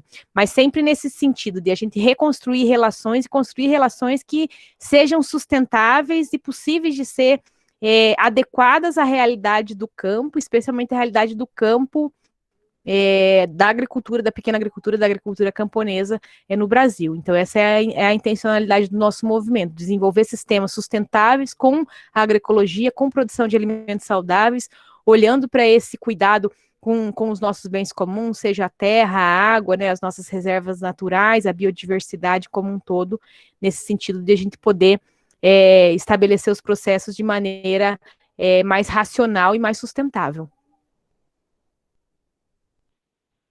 Verdade. Eu acho que aqui no semiárido merece mais essa atenção, porque os sistemas que são implantados aqui, né, são muito agressivos e acabam por gerar muita desertificação, né? E o impacto é muito grande, principalmente para as pessoas, né, a população que mora no sertão são as mais afetadas. Mas por isso que esses projetos assim são de fato muito importantes aqui na nossa região. E a próxima pergunta foi feita pela Carol Carvalho. Ela perguntou: sabemos que existem muitos pequenos produtores que querem intensificar sua produção. Como o pequeno produtor pode lidar com a dificuldade de conseguir um certificado de orgânico, sendo que muitas são as dificuldades para ter esse acesso? Essa é uma luta permanente também para nós, que somos pequenos agricultores, e como que a gente não vai perdendo não só o debate, a política, o termo, mas também o direito de a gente produzir agroecológico e ser reconhecido por isso. Primeiro, há uma grande contradição, né? Quem passa veneno não precisa certificar, quem tem toda essa luta em torno do T, né, do transgênico, histórica aí, que já se desenrola por anos de identificar ou não os produtos transgênicos, a luta do agronegócio por não ter que identificar, mas ao contrário, quem produz alimento saudável, quem produz agroecológico, quem produz sem veneno, precisa provar que está produzindo sem veneno. Essa é uma grande contradição. Mas também há um jogo de mercado. Então, um primeiro aspecto é esse, a gente não pode cair nessa armadilha de interesse de mercado, que é transformar o produto orgânico numa mercadoria, porque ele, como mercadoria, ele atende a um nicho de mercado que não é o povo brasileiro, que não são os trabalhadores, que é uma elite, que é quem pode pagar por um produto orgânico, né? Então, o produto orgânico ele está muito vinculado, claro, a esse tema da qualidade, né, biológica, fisiológica, a ser um alimento livre de transgênicos e de agrotóxicos, que já é uma coisa boa, mas também está muito vinculado a essa questão de ser um produto elitizado, caro, né, um produto de mercado. Então, esse é uma armadilha que a gente não pode cair, e a saída para isso a gente tem enxergado fundamentalmente na cooperação. Então, para nós é muito claro, e cada vez mais tem se demonstrado assim, que a gente não pode discutir a agroecologia, discutir produtos saudáveis, discutir reforma agrária, sem discutir cooperação. A agroecologia está diretamente ligada a processos de cooperação, porque a cooperação é a ferramenta que organiza o ovo, fortalece o ovo individualmente como uma força coletivo para disputar mercado, para organizar mercado, para disputar preço, comercialização e assim se estabelecer no mercado, na lógica do mercado, que a gente sabe que não é algo simples. Então, sem dúvida nenhuma, passa por a gente avançar nesse tema da agroecologia, da certificação orgânica, né, e na melhor das intenções, assim, também na certificação participativa, passa por isso também a gente poder estruturar e fortalecer processos de cooperação que é não só a cooperativa, mas a cooperação em si, a cooperação no trabalho, ou na comercialização, ou na produção e aquisição de insumos, né? A cooperação como um ato, como uma prática, ela é fundamental para a gente se fortalecer enquanto agricultura familiar e conseguir fazer com que os nossos produtos de qualidade cheguem acessíveis a quem precisam chegar. Né, que cheguem com qualidade boa, com preço bom, que remunerem o agricultor satisfatoriamente, né, com dignidade, mas que também sejam possíveis de ser comprado pelas pessoas no campo e na cidade como um todo. Esse é o sentido de a gente produzir sem veneno e produzir com agroecologia. Então, essa disputa, né, do orgânico, do certificado, a gente precisa fazer com esse viés, entendendo que isso é uma disputa de mercado também e uma disputa de interesse de classe. A última pergunta, referenciada para séries, é do Raul. E ele perguntou: queria saber das séries como está a autonomia financeira do MST e a manutenção de todo esse complexo de luta por dignidade que envolve a educação libertária, organização da luta por terra e agricultura familiar, e para manter a luta pela liberdade no país e pela reforma agrária. E viva o MST!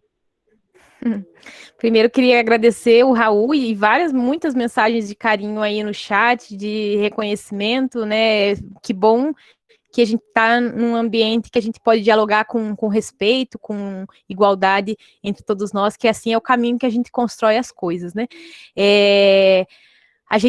Esse debate também da autonomia material também é um debate que não nasceu agora com a pandemia, sem dúvida nenhuma. Os últimos anos não têm sido fáceis, né, para a agricultura, para nós, e a pandemia nos impôs um ritmo muito mais duro, né, de queimar as gordurinhas que a gente foi acumulando ao longo dos anos aí com os nossos assentamentos, com os nossos acampamentos, mas via de regra, a gente sempre se estruturou, né, e essa construção da nossa autonomia material, política também, ela sempre foi princípio do MST.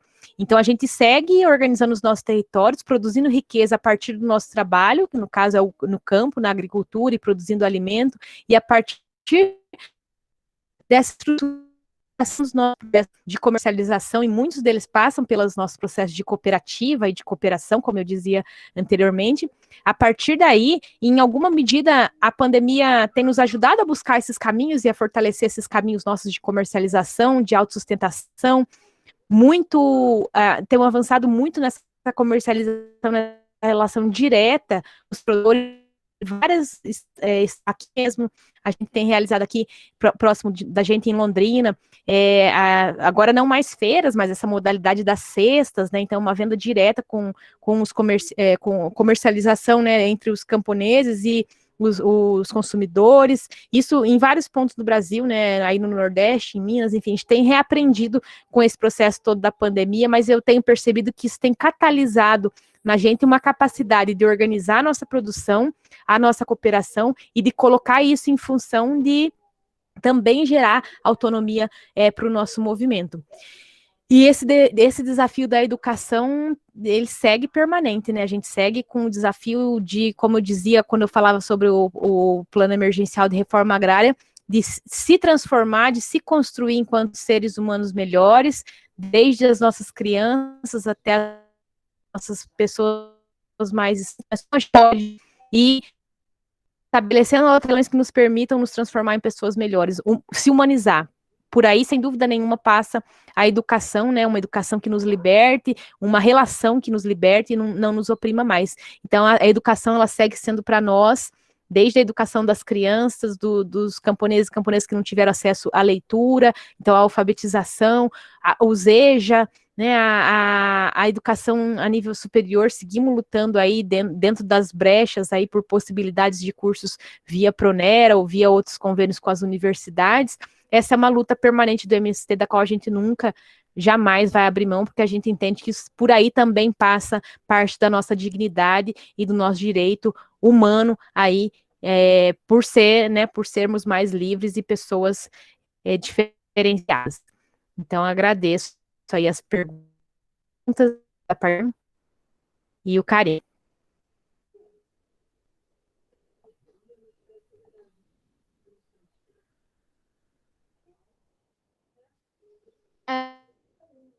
Antes de fazer a próxima pergunta, eu queria o pessoal para eles preencherem o formulário de frequência para que seja um certificado. Vão no estúdio e tem uma pergunta para a série que Luiz Irineu fez. Vista a quantidade de produtos aditivos da agricultura familiar, dos meios agroecológicos, os produtos têm hoje condições de abastecer o mercado interno sem deixar vácuo produtivo?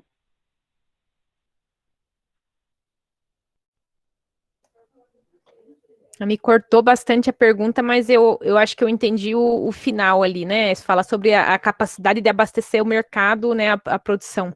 Esse é um debate também bastante longo, né? Ao longo da nossa discussão em torno da agroecologia, né? Esses paradigmas. A agroecologia pode fazer, não dá para fazer em larga escala, a agroecologia não dá conta de produzir massivamente. Dá ou não dá, né? Esse é um debate profundo aí, né? Um dilema, vamos dizer assim.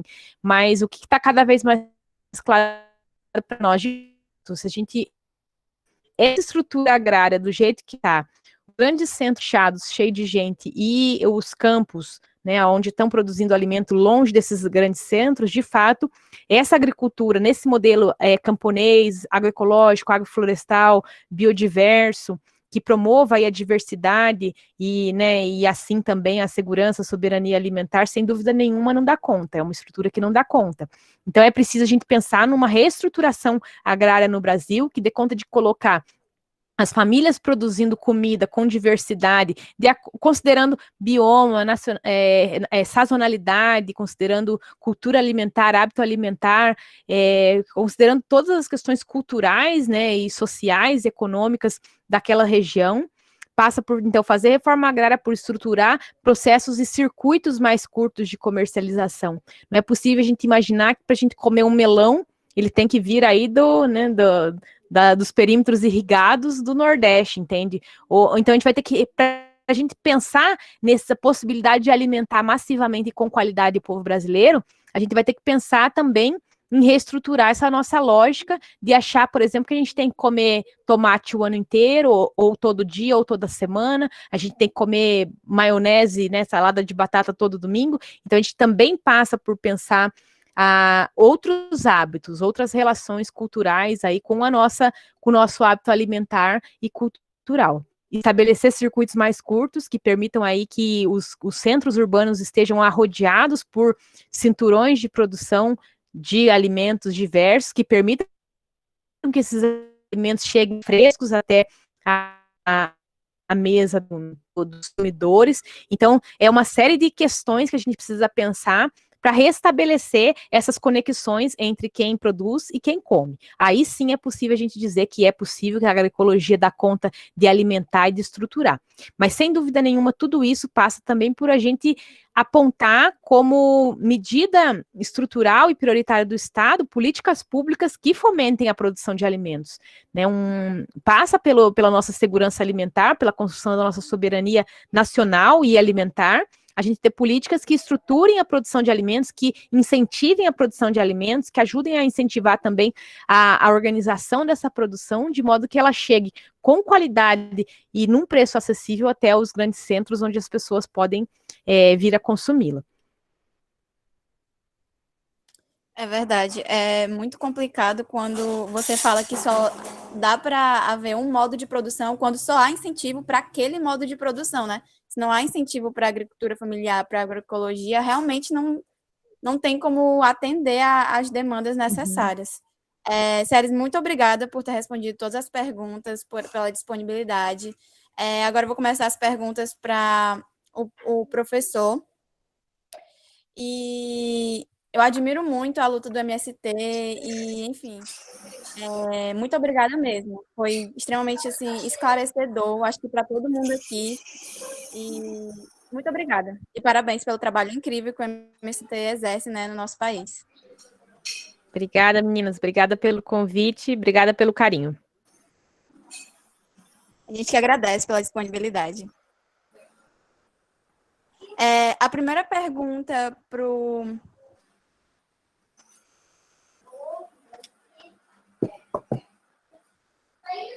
professor Romano, foi do Luiz de Souza, e ele pergunta: diferenças tecnológicas entre a agrofloresta e a agroecologia? Quais são os desafios para popularizar o sistema agroflorestal na agricultura familiar? Como se dá a logística para a comercialização dos produtos da cooperativa para outros estados?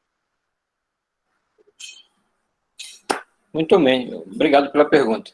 Bem, na verdade, a agrofloresta, ela é um componente da agroecologia.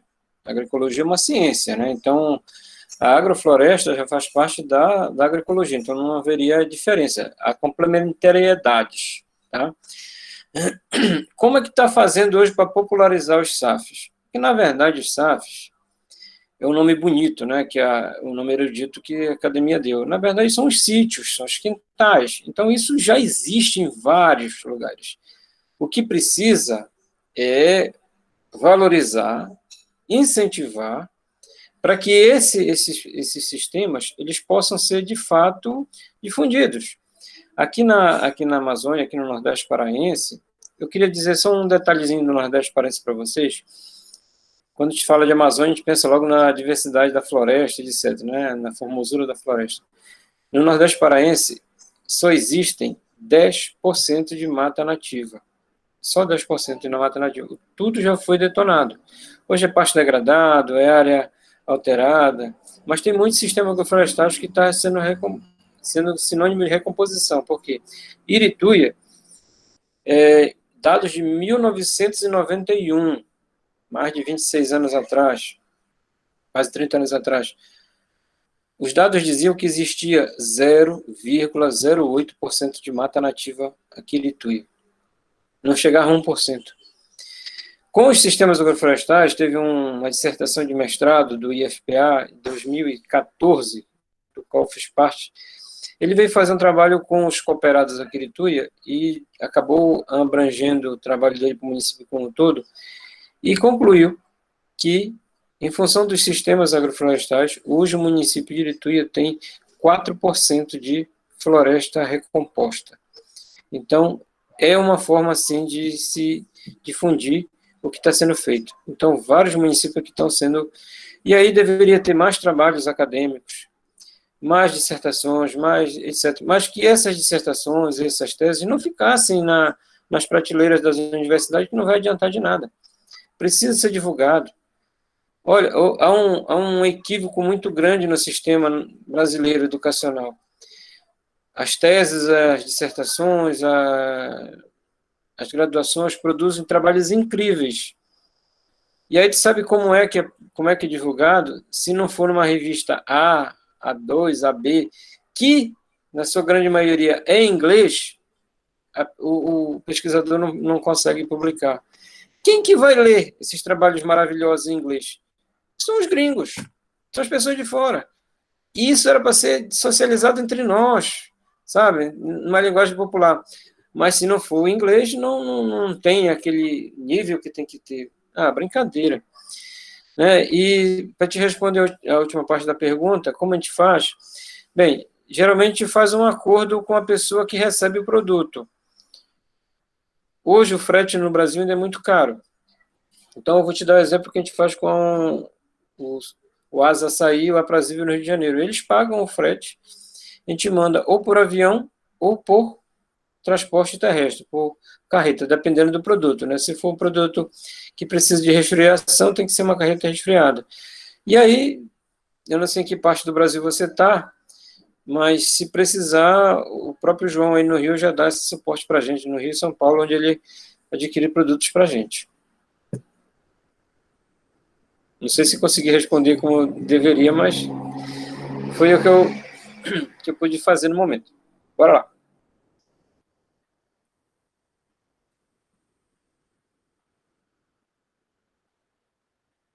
Alô? Dados vocês recomendam? Não estou ouvindo. Tá me escutando? Não. Repita, por favor. Quais os cuidados vocês recomendam para uma área bastante degradada na região da Caatinga, na Bahia, durante a seca? Eita. Bem, eu não conheço muito a Caatinga, né? Eu tive a oportunidade, numa visita técnica, passar por lá. Eu recomendo o seguinte, que se valorizem o que existe na região. Observar as plantações, as árvores, que mesmo no período seco, elas conseguem resistir. Então, eu acho que essa é uma forma de ter na própria região as condições para essa questão da seca, né? Então, deve ter árvores que... Então, intensificar, massificar essas árvores e diversificar o máximo que puder.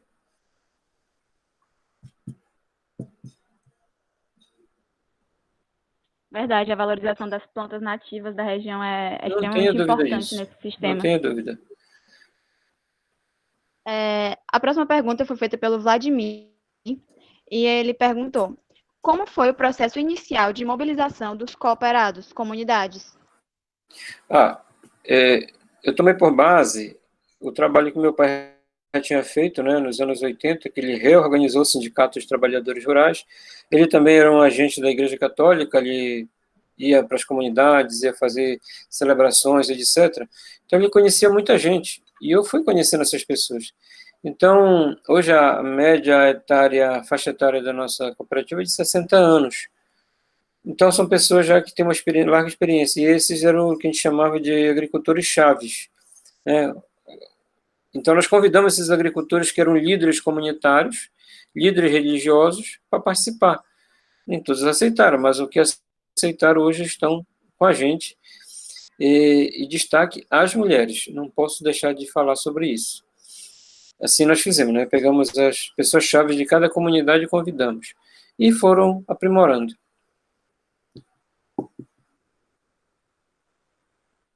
Professor, isso é uma dúvida pessoal minha.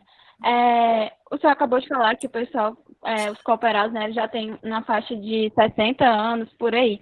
Vocês têm algum planejamento para renovar esses cooperados, a comunidade, para envolver ela,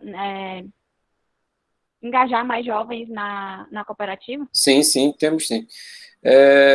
O que é que a gente tem feito?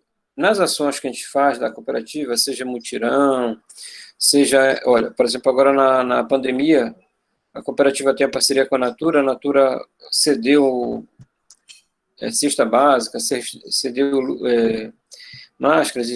Quem foi levar esses produtos para os cooperados e para os colaboradores da cooperativa? Jovens, foram convidados os filhos dos cooperados, os netos, os sobrinhos. Então, eles foram entregar, entendeu? Então, a gente está envolvendo essas pessoas para estimular, para incentivar eles participarem e se tornarem posteriormente os cooperados, porque a gente sabe que essa herança, essa transmissão, ela precisa ser feita. E, paulatinamente, eles vão nos substituir aqui. E também tem parceria, por exemplo, com a OCB Sescop, que faz as capacitações, as universidades, o IFPA, a UFPA, são todos parceiros que a gente procura envolver todos esses jovens. Tem 2 cooperadas que hoje estão fazendo mestrado no IFPA, e o tema justamente delas é trabalhar com a questão da juventude. Obrigada. A próxima pergunta foi o Luiz Irineu que fez, e ele está perguntando: quais os desafios que o sistema de agrofloresta enfrenta a nível regional para se tornar mais atrativo aos nossos agricultores? Bem, o Luiz Irineu é um aluno, né, é quase um agrônomo, vai ser meu orientado, então essa discussão é bastante ampla, e obrigado, Irineu, por socializar de forma tão expansiva. E eu acredito que a forma de a gente disseminar isso é o próprio trabalho dos jovens que estão saindo das universidades, não terem vergonha de dizerem que conhecem o sistema, e difundirem, e incentivar aqueles que têm. E hoje, aqui no estado do Pará, tem o IDEFLOR, que é o Instituto de Floresta, eles estão engajados em difundir os SAFs, e a Cooperativa de Irituí é uma parceira desse instituto, e que a gente está fazendo e auxiliando também, indicando quem já tem as experiências exitosas no âmbito, entendeu? Então, é uma troca de saberes, intercâmbios, isso tem sido fabuloso. E assim, se tiver políticas públicas direcionados, melhor vai ser. É o que a gente está lutando para que isso aconteça, né? Acesso ao crédito, acesso à assistência técnica, enfim.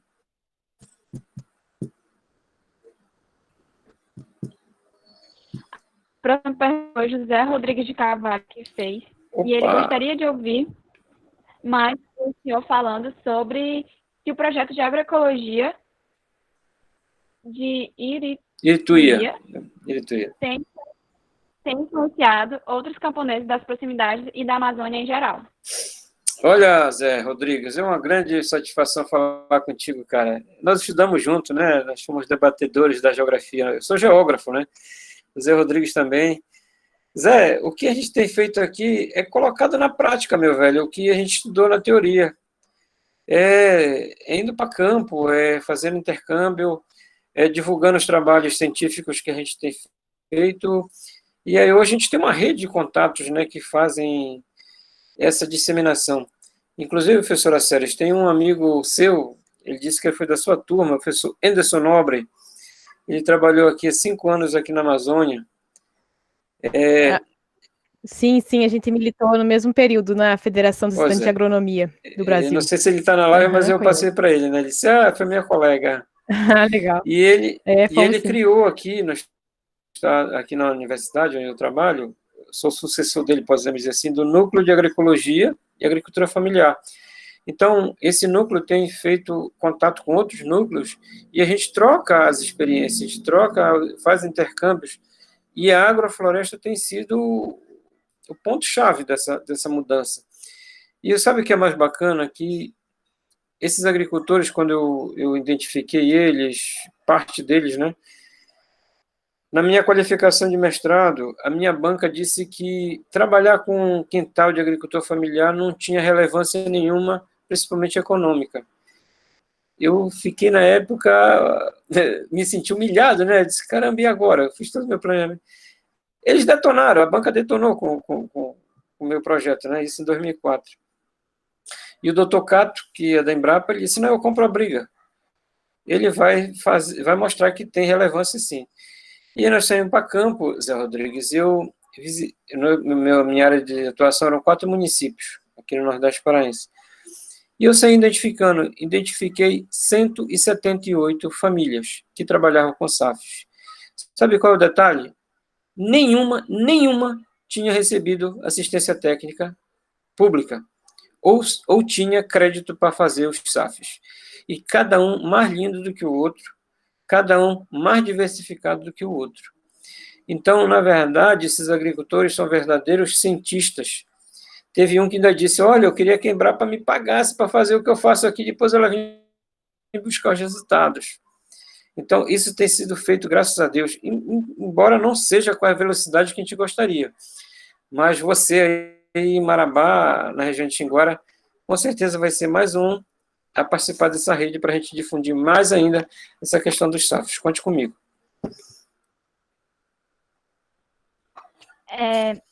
A Vera Neves perguntou, quais os primeiros passos para iniciar um sistema de agrofloresta?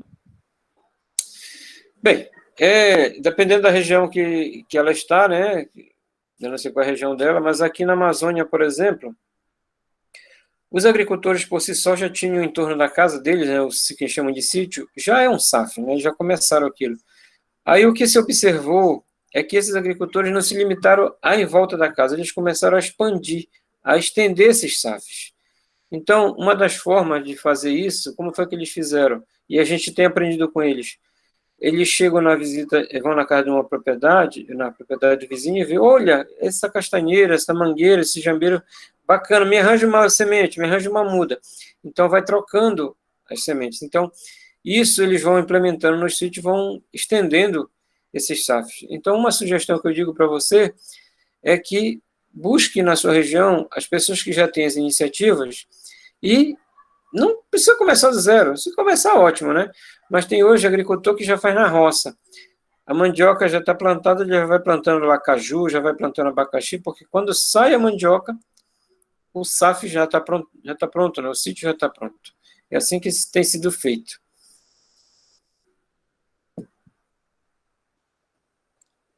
O Emanuel Portela perguntou: professor, em alguma das áreas que o senhor trabalha, tem alguma iniciativa para a recuperação de áreas degradadas?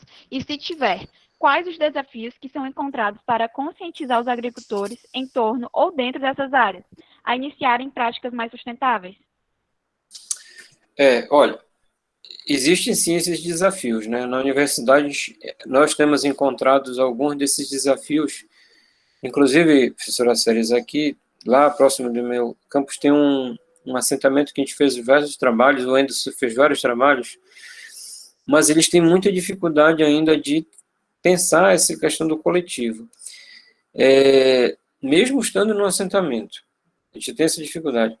E mais ainda quando se trabalha com a reestruturação, a recuperação de área degradada, porque já se imagina que só se recupera aquilo se queimar, só se recupera aquilo se jogar veneno para limpar a área. Tem esses desafios. Mas muitos agricultores têm sido acessíveis porque eles entendem que se a gente começar a trabalhar a partir de uma coisa que já existe, e a gente procura levar ele aonde já foi feito, aonde já houve uma recuperação, aí ele entende que é possível fazer. Então, o que eu lhe digo como resposta, meu amigo, leve essa pessoa para ver uma experiência que já tem sucesso, já é um case de sucesso. Aí sim ele começa a mudar. Nada melhor do que ver. É São Tomé. Tem que ver para crer. Verdade. A última pergunta foi feita pelo Daniel Eugênio Saraiva, e ele falou: professor Romano, para além da questão ambiental, que por si só já justifica todas essas ações aqui apresentadas, como os cooperados veem estas práticas sustentáveis quanto às vantagens econômicas? Com certeza. Deixa eu te falar, esses agricultores, quando a gente foi pesquisar, porque existe o pejorativo de dizer, é agricultor familiar, é da roça, já é pobre por si só. Nem sempre. Primeiro que a riqueza cultural que eles têm, né? E depois que esses agricultores, pelo menos que a gente conhece aqui, eles não estão mais produzindo só para a sua manutenção da família. Eu odeio a palavra subsistência. Eu acho que na Amazônia não era para ter essa palavra subsistência. Ninguém vive para subsistir. A gente é muito maior do que isso. A gente tem que manter a vida e sobrepor todas as dificuldades. Então, os SAFs aqui que a gente conhece, são muito mais do que a questão social ou ambiental por si só. Eles já são econômica. Esses agricultores já produzem para atender o mercado, sim. Quando na formação da cooperativa, a gente descobriu que a maioria desses agricultores produziam para vender em outros municípios, vendiam em outros municípios. Ou então atravessadores vinham de outros lugares buscar esses produtos, produto de qualidade. Então, o agricultor, quando faz um SAFs, ele não pensa só na questão ambiental, não. Ele já está pensando na questão econômica, sim, de manutenção. Ele já planta e já escolhe as variedades que vai dar um retorno econômico, sim. E aí, você sabe o que é mais interessante nessa história dos SAFs aqui de Ituí e região? Não é só Ituí, na região. Quem comanda o dinheiro na casa não é o homem, não.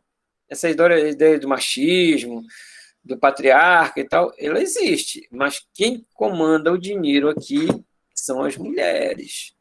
Se elas disserem que não é, não vai ser. Mas se elas derem o aval, aí o cabra lá, o homem lá, obedece e faz. São as mulheres que fazem. Professor, surgiu aqui uma última pergunta de última hora, mas é a última, tá bom? Prometo. Não, fica à vontade, eu estou aqui à disposição.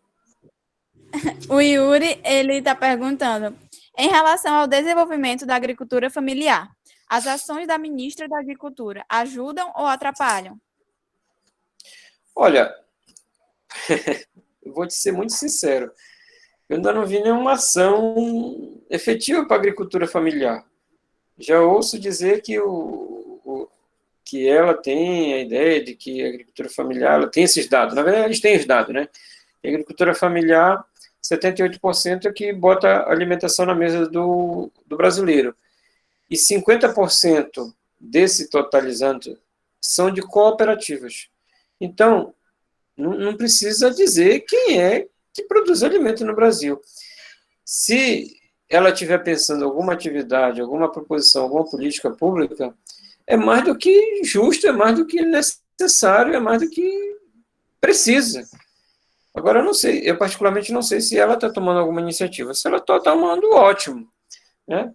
Eu não posso ser simplesmente contrário a alguém, contrário a um governo, por achar que eles têm que ser o contrário. Não. Eu tenho que fazer a minha crítica em cima de alguma coisa. E eu espero que eles possam fazer, ainda dá tempo de fazer alguma coisa nesse governo, né? Eles possam realmente alavancar e empoderar realmente quem faz a produção de alimentos para a mesa brasileira, que é a agricultura familiar.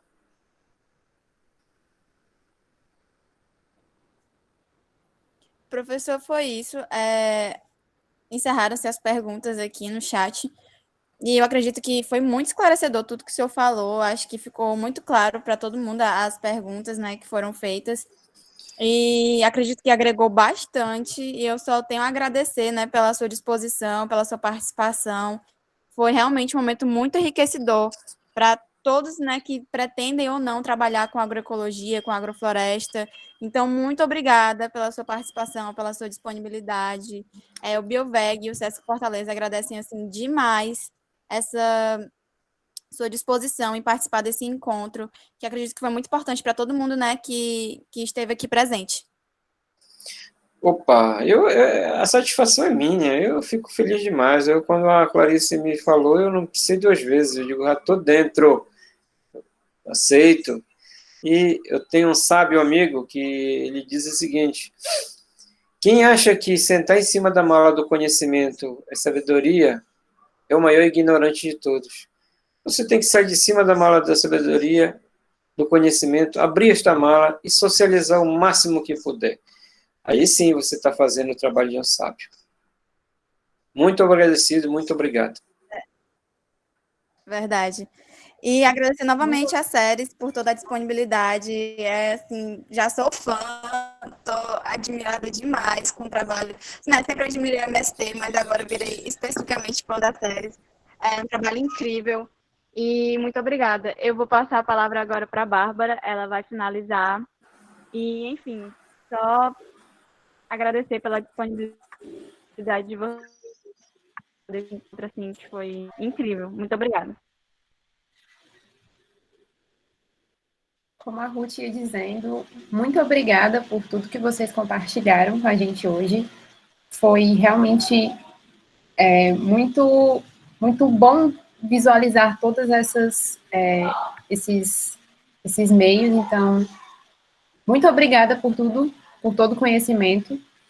E antes de finalizar, para os participantes, a gente queria dizer que a Séries, ela passou um vídeo para a gente, que a gente ia passar aqui agora, mas por conta do tempo, não deu. Então, a gente vai encaminhar esse vídeo para vocês, que a Séries queria mostrar para todo mundo. Então, a gente vai mandar por e-mail para todos vocês, para vocês assistirem. Como ela disse, é um vídeo curtinho, então rápido vocês veem. E é isso. Muito obrigada. Se vocês quiserem falar mais alguma coisa, finalizar alguma coisa, mas é isso. A gente agradece bastante a oportunidade de ouvir vocês falarem. Eu quero dizer só gratidão mesmo, viu? E assim, foi excelente mesmo, né? Compartilhar esses conhecimentos. Eu também não conhecia, mas assim, foi maravilhoso mesmo. Parabéns por toda a equipe, né? E pelos facilitadores, muito show. Eu só tenho a dizer muita gratidão também, muito obrigado.